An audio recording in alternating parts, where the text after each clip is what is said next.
Welcome to episode 9. Oh, geez. Okay, let's start again. Episode 9.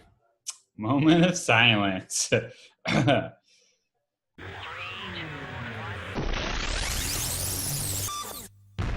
I, James, founded and work for HPI, but do not represent them or any of their opinions.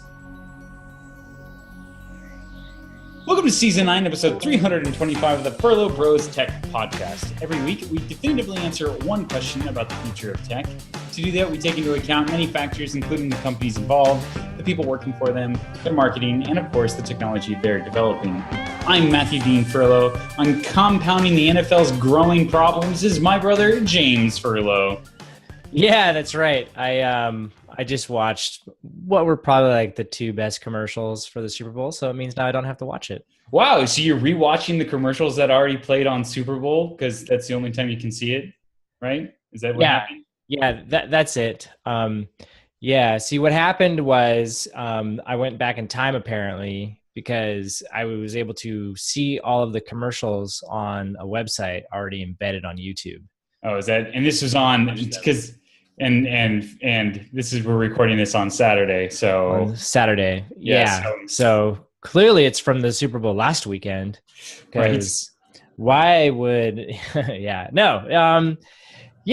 of like I honestly have no interest in watching the Patriots win another football game that has no bearing on my life. But commercials can be entertaining. Amazon has a new one out there for their female voice and. Which is funny, but I was able to see it already. There's only one thing that people keep special for some reason, and it's movie trailers.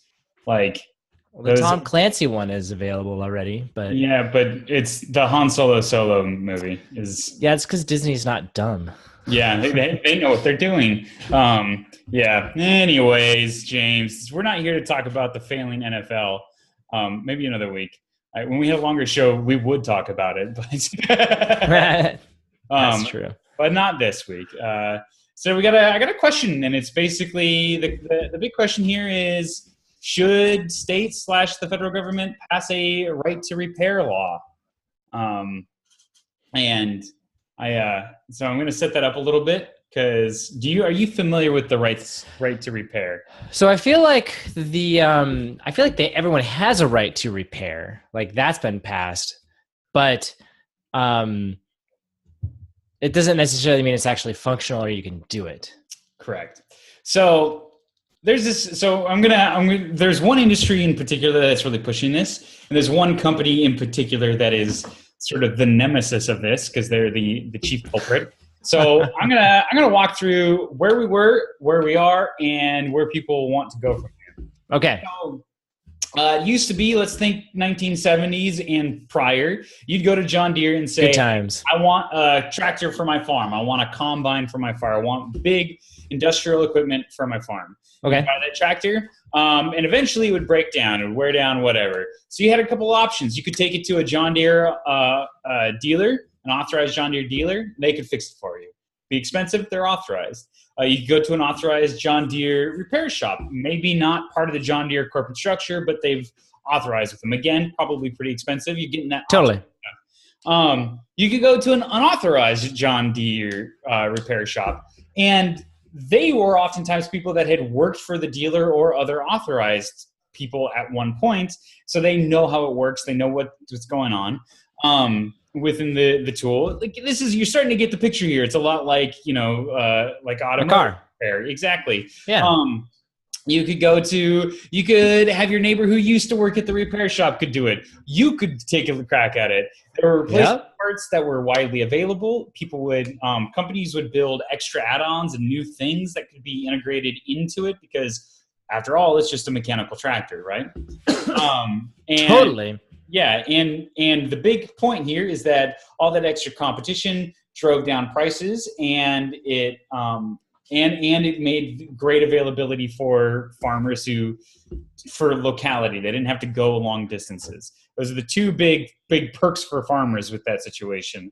John Deere, on the other hand, wasn't thrilled with the situation as it was because it drove down prices. Do you think I don't know this to be true, but in the automotive industry, From what I understand, they make very little money actually selling the cars, and most of their profits come from repairs. Is that also true with John Deere? Yeah, that's Okay. definitely the Okay. case. Okay. And I would, yeah, I'll be, if I'm totally honest, I don't know the specific numbers, but from what I understand, it's a similar thing where it's like Okay. parts are expensive. And so this is where things are. Sometime around the 1980s, computers started to get integrated into everything, cars and tractors. They started off putting little timing instruments into the engines, and tractors are far more complicated than cars. They're capable of a lot more. So more sensors, more control systems, all sorts of stuff became highly advantageous. And so nowadays, tractors are really sophisticated moving robots in a lot of ways. They've got a tremendous amount of electronics on them and sensors everywhere, and that's made them really valuable and high performance while they work. But the consequence of it is now that and diagnosing them, they know so much more about themselves that it's a lot easier for a repair technician to go in and figure out what's wrong because there's so many sensors everywhere. And the downside to this is that they're way more sophisticated, and software is proprietary and not shared with anybody. So nobody but authorized dealerships and repair facilities are given that software. So nobody but people who are working with John Deere can do that. And I get that. To make things worse, John Deere intentionally goes through and says replacement parts and add-on parts have to work with the software. They have to be signed digitally. So only authorized replacement parts and authorized add-ons installed by authorized dealers, of course, are going to work with your tractor. Wow. So you can buy these really expensive, like if you want like a satellite tracker, for example, so you can do GPS thing. If you want a new one or you want a used one, you can't just go on eBay and buy one for cheap that's used but still working. So you're like, I can see John Deere's side of this, and I can see where the farmers are frustrated by this, and in a way, we all pay for it because we all buy food from farmers. Because that like competition drives up prices. So the current state of affairs is there are people that will download illegal software and why don't they just buy a Caterpillar or a Cabelco or something like that? Because everybody does the same thing. Okay. I don't, to answer the question, I would say, right. I mean, you would think if this is like, that's in economic theory, that's the idea is you've got customers who have a want and a need. Therefore, companies, maybe not John Deere, but say Caterpillar will say, yeah, you know what, we're in. Well, sure. I would argue that probably the argument is that if you're going to make less money after the thing has sold, you have to make more of your profits up front. So or you just make less profits. Just, I don't know, crazy idea.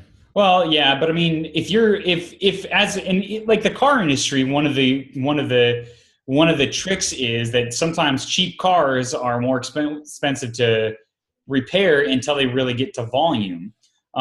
Because if parts are rare, Honda Civics are super simple to repair because there's just so many of them. There's a lot of replacement parts out there. Yeah, I hear what you're saying. I hear what you're saying, but this is part of the debate. What the farmers want is they basically want to be able to buy replacement components that they want to be able to buy replacement components just like they were an authorized reseller. They want to be able to get a hold of everything because right now John Deere will just say, no, you can't buy that. You have to buy it through a dealer.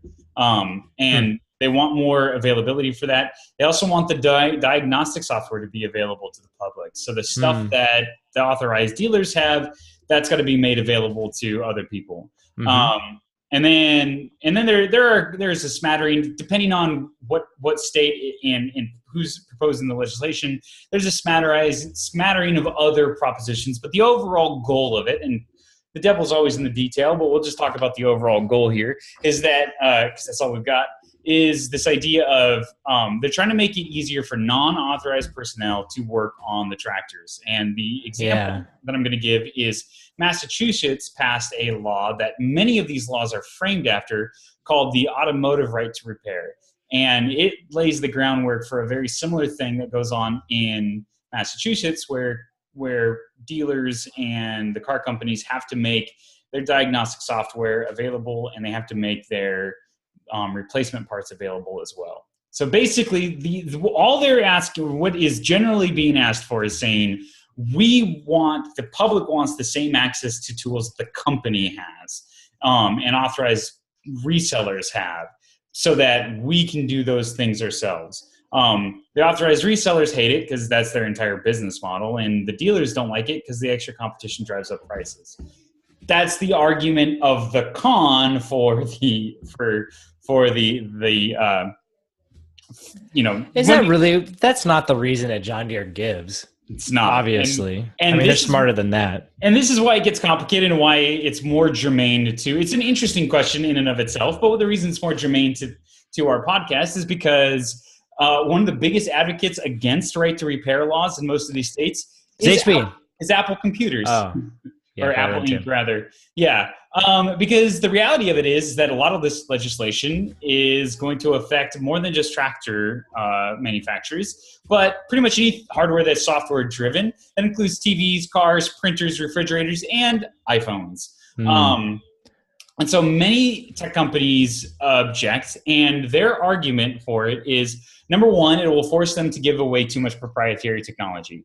They're basically saying, this is our secret sauce. This is how we make what we make. And if we it's just as much a software product as it is a hardware product. Exactly. And a lot of this software is, if we give you all the diagnostic stuff, we're giving it to our competition too. And it just opens us up to competition that we wouldn't otherwise be willing to do. We can't protect our trade secrets is one of the big arguments. Another one is that they argue with, and this is the one I'm actually most sympathetic to, is that the internal diagnostic software is not designed for consumer level use. And as such, it's not stable enough for non-trained technicians to use it safely. Well, that's because they choose not to design it for customer use and choose not to invest in making sure it's stable, like all of their other software that they somehow figured out how to do that for. Well, exactly. But their argument is that if all we're ever dealing with is trained technicians, it's actually cheaper for us than going through the development process of making this public stable. That's their argument. Cost is not a good reason, but okay. Well, and then their last argument is where they try to make it consumer focused, which is to say that the regulations will be onerous and way too expensive. And basically, AT&T is threatened in there. There's an article on Motherboard that's got a video that's worth checking out if you want more information. And there's one of the scenes. There's a lobbyist for AT&T that's basically saying, look, we won't sell products in this state if you pass this law because it'll be too expensive, which, I'm pretty certain you're flirting with antitrust issues there, but whatever. They're lawyers. They know more than I do. Yeah. So that's just that's so bully tactic. Oh, we just won't sell to you. I mean, I kind of get it, but at the same time, I could see Caterpillar again. I think Caterpillar here could clean up and go, you know what? We're not huge in the agricultural industry. So before let's get into this. I just don't. Wait a second. Before we, because this is I'm done with my proposition. So before we move on, let me let you know that this episode of the Furlo Bros is being brought to you by Pig Leather. Take a pig after you slaughter it. Take its skin off of it, process it, and then wrap it up and inflate it. And you can do all sorts of fun things with that, like play football. That's one of the options specifically. That's the option. You can also wear it, I guess. Sure. Why not? It's got to be a thing, right? That feels like that's a thing. Right, because I mean, pig leather. That sounds awful. There's I don't I know just why. got some pigskin on me. Yeah, exactly. We're really having a hard time selling this, but I feel like just leather in general is kind of an interesting. I'm yeah, not a you, leather guy, I you, suppose. you think about it too much and it starts to get weird. Yeah, yeah. I mean, I'll eat pig and cow all day Oh long, yeah, cooked usually, ideal. but I mean, not too much, right? Like there's a fine line there of, oh, this is overcooked, and I want it to be cooked, but I don't want it to taste like leather. yeah, yeah. Yeah. Um, tastes like leather, pig leather. Yeah. So go out and Which get is some. what this episode is brought to you by. Exactly. So go out there and watch some pig leather, or buy some pig leather, or just eat some pork, whatever. All that money comes to us somehow, or it doesn't. Anyways. So getting back to this whole right to repair thing, my biggest experience, and I'm going to reiterate that I even reiterate that I, even though I founded and work for HPI, I don't represent them or any of their opinions, but this is where the majority of my experience comes from. So HP makes printers and sells cartridges. And the issue that we've run up against is people like to fill our cartridges with ink that's not ours. That's horrible. It's horrible. Does it ruin their printers and make them not work right? It might. And definitely voids any warranty that you may or may not have. What?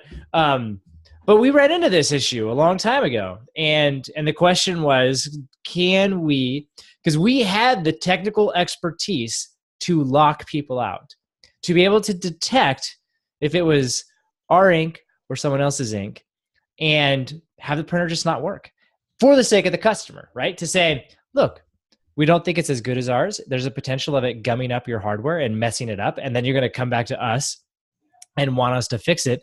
And so we'd like to avoid that altogether. And so we don't, if it's not HP ink, we're not using it. You know what I mean?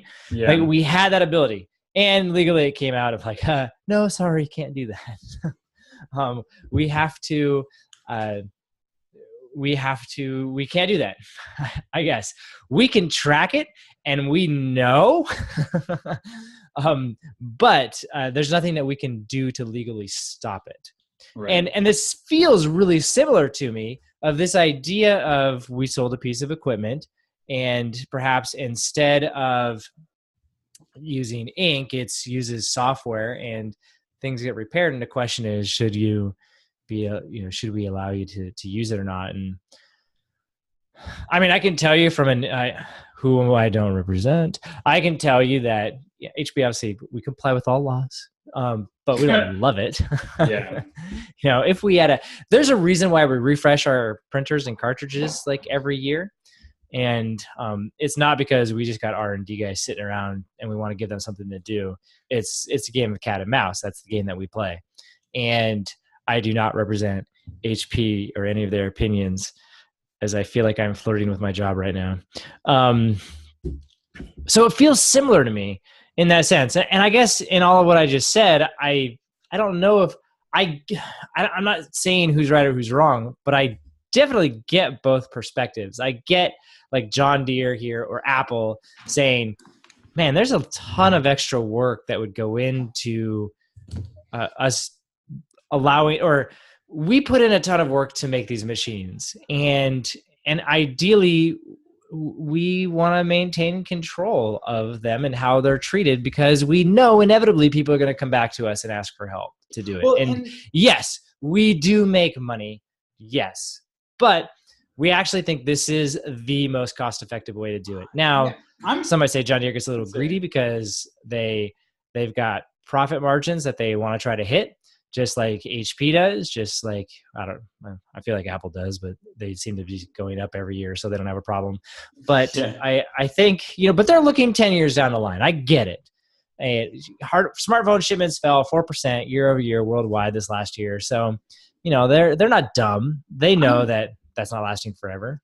One of the things that conflicts me is this idea that I'm like, on one hand, like, so I'm working on a project right now, and I'm actually actively working on the administrative tools, right? And we want those to be up to snuff and usable for administrative people, but they're going to be really powerful in that they bypass a tremendous amount of the security that's put in place intentionally. They're meant to allow you to do things. There's so much of what I've built is all about making sure that the actual important stuff isn't touched by anything but a machine. And a lot of these administrative tools are about burrowing through that to allow very few particular individuals to get into that stuff more directly. There you go. That's a great example. So to me, so we're with Big Brother. That's what I'm hearing. Exactly. So there's a part of me that's like, I get where Apple comes from, where they sit there and go like, we don't want the average Joe to be able to do this because they might destroy their stuff. And it's not a question of whether or not it's practical to spend the time to build these administrative tools.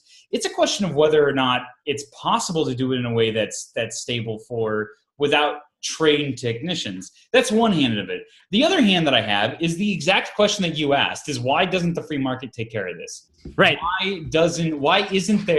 Why there are a lot of other trackers, which I feel like Android is a perfect example with all the different manufacturers where you go, look, if it's really important for you to be able to easily swap out your battery or repair your phone, get an Android. I can't believe I'm going to say this. They're just as good as, nope, I can't finish that sentence. They're good. They're good phones. And so they can work if that's important to you. Yeah. Well, and probably how some farmers feel about Caterpillar tractors. Yeah. Which obviously, because clearly Caterpillar, like construction world, they own it. That's them. And I get the sense they don't play nearly as much in the farming world and vice versa. They both have kind of figured out what their niches are. But I was going to say, the construction people will tell you the same thing, that Caterpillar tractors are infinitely more complex than they were 30 years ago. And the consequence of that is that the costs keep going. I mean, it's the same thing that's happened with the automotive world. It's the same. Well, we do it to ourselves, right? Because we want that extra sensor. And I mean, I know more about the construction industry than I do about farming, but imagine in the construction industry, if you can create some sort of sensor when you're digging in a hole, if it feels more pressure than whatever your setting is, it stops so you don't break a pipe. Yeah, I want that. That's worth a lot of money to me. But, with that, it comes a computer, comes a sensor, comes software, and I asked for it.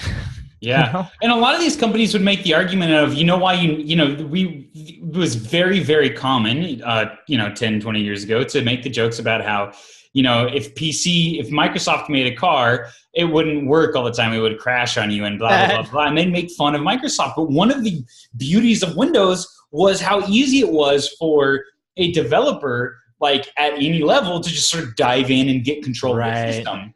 That sort of level of control allows for crazy experimentation and development. Right. The downside to it is that it makes it very unstable if you can just sort of poke around at system level stuff. And Apple's whole strategy was, Steve Jobs' strategy was, no, we're not going to let the user do that because we don't want them to be able to break it. And John Deere's like, dude, people die if we mess up. So it's important we get it right. Do they? Yes, exactly. Well, the car companies will make that argument. Yes, I could see a car company making that argument, especially an autonomous car company making that argument. I feel like a tractor, that's less the case, but sure, there's probably safety concerns in there. Yeah. Potentially. It doesn't stop and there's someone in the way or whatever. Just like in Superman 4, that could be an issue. Exactly like that, James. Just like that. And Superman's not around, so what's going to happen to little Lana Lane's boy? But yeah. To me, what I'd like to see, honestly, is I don't know. It's tough because it's like I see both sides of it. I'd love for a state to give it a go. To pass just a blanket, not an automated right to repair, but just a blanket right to repair. Like if it fits. That's the joy of the United States, right? I know, man. States. Let Nebraska say, yeah, you know what? we're adopting this, and let's see what Laboratories happens. of democracy. That's what I'm talking about. Oh And yeah, I'm I on would board love with to see that. it because I honestly don't know where this falls, and because I think that there'd be a huge advantage to it if you could get on, if you could, I think there'd be, I'm going to say this. I think HP, Apple, and John Deere are playing it wrong. I think Okay, so too. I think I can share this. I know, like, we've had internal debates about whether or not to endorse third-party ink. I really And like how you say, I think I can say this, and then just go ahead and say I know.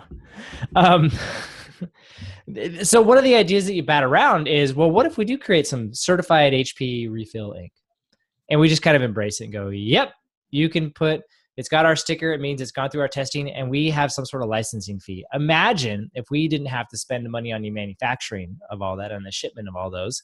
And instead, we spent our money on licensing, or we got our money from licensing, and we didn't have to spend as much money manufacturing. We could make a claim for better for the planet, better access to customers. We could actually probably make more profit off of this. Like, there's a lot of, and we don't have to necessarily give our formula out. We just are going to test it and let people know if it matches it. And that idea has been kicked around for various reasons. It hasn't been accepted yet. But I wonder if John Deere could do something similar where it's like,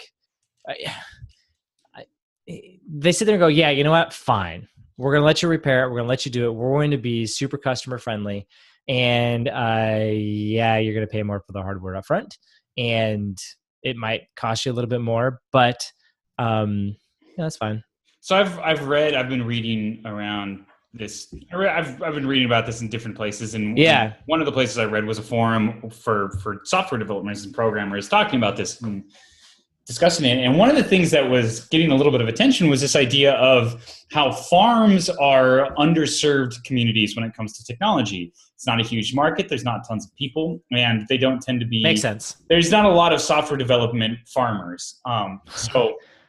They exist. They definitely exist. There's just not a lot of them. And so the idea of having a strong open source community of guys who could actually develop software for tractors that's open source and available is not realistic. But if John Deere were to do something along those lines, like, and I just a public private partnership of some form of an understanding of, like, look, this needs to happen this way. And I do think that some level of legislation, I think I understand where the legislation comes from, because I'm not even sure that, like, people necessarily, I do think that the regulations will be onerous and be difficult to work with and make things way more expensive.